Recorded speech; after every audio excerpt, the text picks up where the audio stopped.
तर तिसरा दिवस उजाडून गेलेला आहे आणि तिसऱ्या दिवशी देखील इंडिगोची विमानसेवा विस्कळीत आहे। अर्थातच प्रवाशांचा प्रचंड मनस्ताप वाढलेला आहे। नागपूर विमानतळाच्या बाहेर पुणे, कोलकाता, हाँगकाँग या ठिकाणी जाणाऱ्या प्रवाशांनी इंडिगोच्या काउंटरवरती गर्दी केल्याचं चित्र आज दिसून आलं। जाण्याचा फ्लाइट रद्द झाल्यामुळे ही सगळी परतीची तिकीटं त्यांना रद्द करावी लागली आहेत अशी मागणी देखील प्रवाशांकडून केली जाते आणि एकूणच इथला आढावा घेतलाय आमचे प्रतिनिधी तुषार कोहळे यांनी। तिसऱ्या दिवसानंतर देखील इंडिगोने प्रवास करणाऱ्या प्रवाशांचा मनस्ताप संपल्याचं आपल्याला पाहायला मिळत नाही। सध्या मी नागपूर विमानतळावर आहे आणि नागपूर विमानतळाबाहेरचं जर का हे दृश्य बघितलं तर सर्व इंडिगोचे प्रवासी आहे जे वेगवेगळ्या शहरामध्ये विमानाने प्रवास करणार होते, मात्र त्यांना कळलं की त्यांचं फ्लाईट रद्द झालेलं आहे आणि आता परत दुसरं फ्लाईट कधी असणार हे देखील त्यांना माहीत नाही।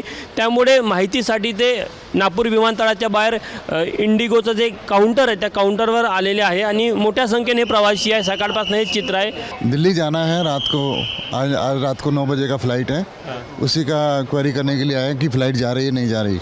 कुछ इंक्वायरी पता चला कुछ? अभी 1 घंटे से वेटिंग में है, बहुत टाइम लग रहा है यहाँ पे कि बहुत लोग कैंसिलेशन के लिए भी खड़े हैं ना, तो एक कस्टमर को बहुत टाइम लग रहा है, पैसेंजर को यहाँ पे। प्रवाशांची संख्या आणि त्यांना होणारा मनस्ताप बघता अजून तरी कोणताही दिलासा प्रवाशांना मिळताना दिसत नाही आणि ही परिस्थिती केव्हापर्यंत अशीच राहील हा देखील एक महत्त्वाचा प्रश्न आहे आणि केव्हापर्यंत प्रवाशांना यातनं सुटका होईल हा देखील एक महत्त्वाचा प्रश्न आहे। कॅमेरामॅन मिथुन आत्मनेसह तुषार कोहळे, ABP माझा, नागपूर।